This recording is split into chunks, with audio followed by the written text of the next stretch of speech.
Reformasi 1998. Krisis moneter, politik, hukum, dan kepercayaan. Krisis moneter yang melanda Thailand pada awal Juli 1997 merupakan permulaan peristiwa yang mengguncang nilai tukar mata uang negara-negara di Asia. Malaysia, Filipina, Korea, dan tidak terkecuali negara kita Indonesia. Rupiah yang berada pada posisi nilai tukar 2.500 per US dollar terus mengalami kemerosotan. Situasi ini mendorong Presiden Soeharto meminta bantuan dari International Monetary Fund atau IMF. Persetujuan bantuan IMF dilakukan pada Oktober 1997 dengan syarat pemerintah Indonesia harus melakukan pembaruan kebijakan-kebijakan terutama kebijakan ekonomi. Di antara syarat-syarat tersebut adalah penghentian subsidi dan penutupan 16 bank swasta. Nilai tukar rupiah yang berada di posisi 4.000 per US dollar pada Oktober terus melemah menjadi sekitar 17.000 per US dollar pada bulan Januari 1998. Kondisi ini berdampak pada jatuhnya bursa saham Jakarta, bangkrutnya perusahaan-perusahaan besar di Indonesia, yang menyebabkan terjadinya pemutusan hubungan kerja atau PHK secara besar-besaran.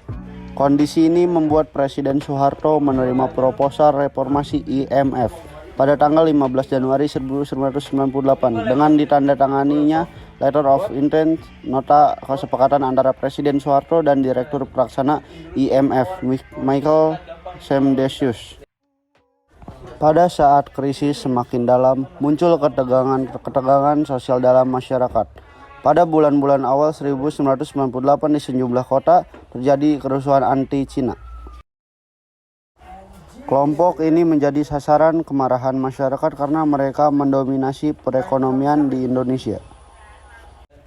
Krisis ini pun semakin menjalar dalam bentuk gejolak-gejolak non-ekonomi lainnya yang membawa pengaruh terhadap proses perubahan selanjutnya.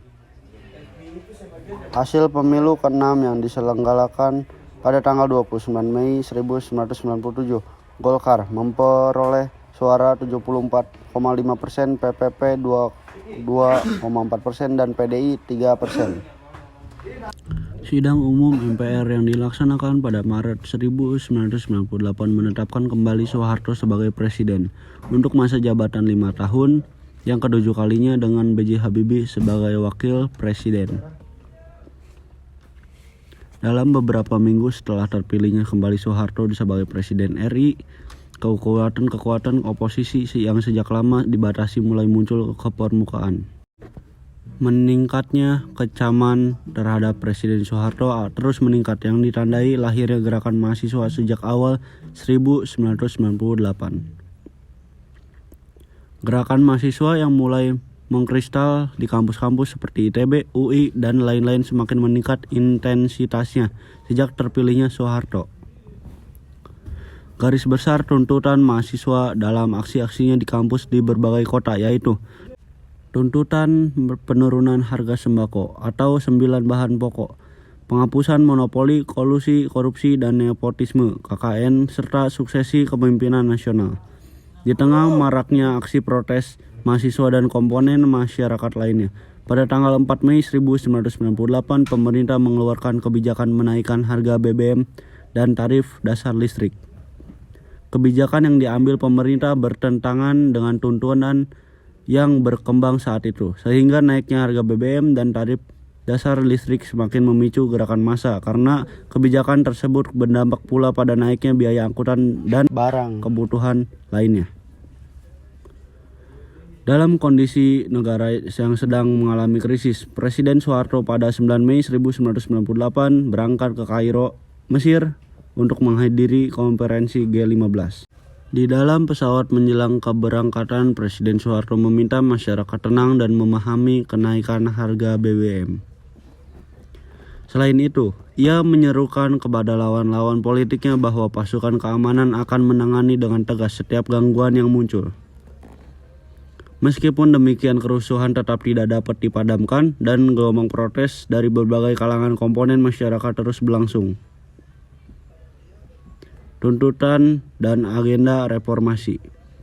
Reformasi adalah gerakan untuk mengubah bentuk atau perilaku suatu tatanan karena tatanan tersebut tidak lagi disukai atau tidak sesuai dengan kebutuhan zaman, baik karena tidak efisien maupun tidak bersih dan tidak demokratis.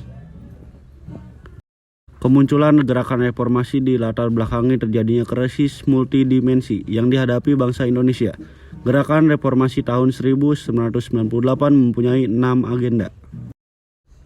1. Suksesi kepemimpinan nasional. 2. Amandemen UUD 1945. 3. Pemberantasan KKN. 4. Penghapusan dui fungsi ABRI. 5. Penegakan supremasi hukum.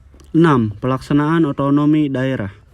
Dan yang menjadi agenda utama gerakan reformasi adalah turunnya Soeharto dari jabatan presiden. Akhir pemerintahan Orde Baru.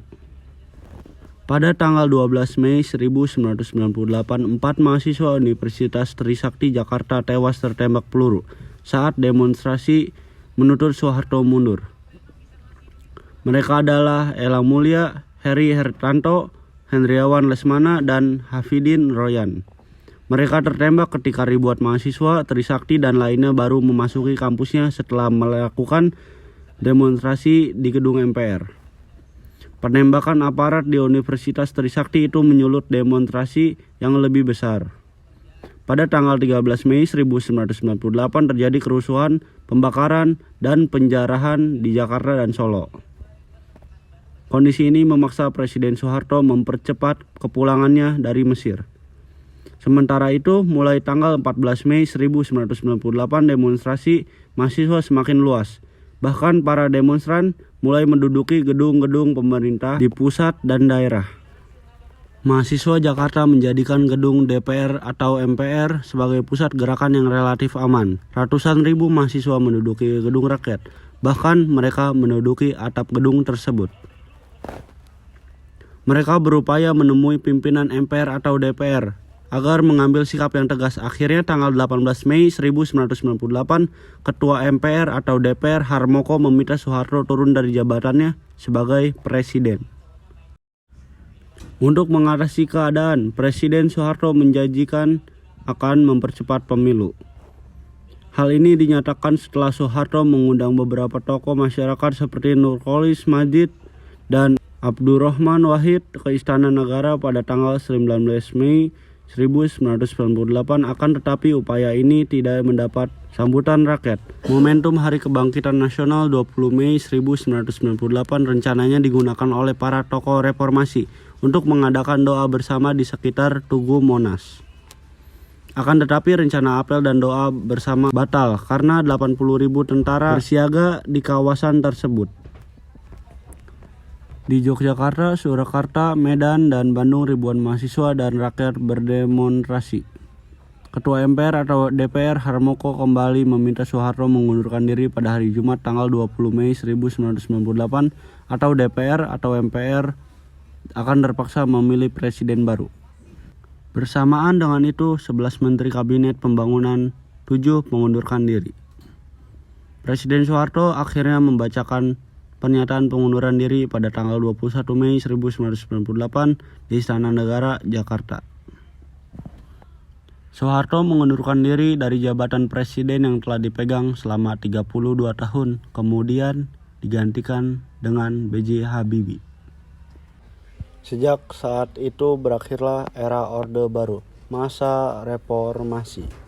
Dengan saya bernama Claudio Pijaro Suryadi, kelas 12 MIPA 2, Pelajaran Sejarah Indonesia. Sekian, terima kasih. Assalamualaikum warahmatullahi wabarakatuh.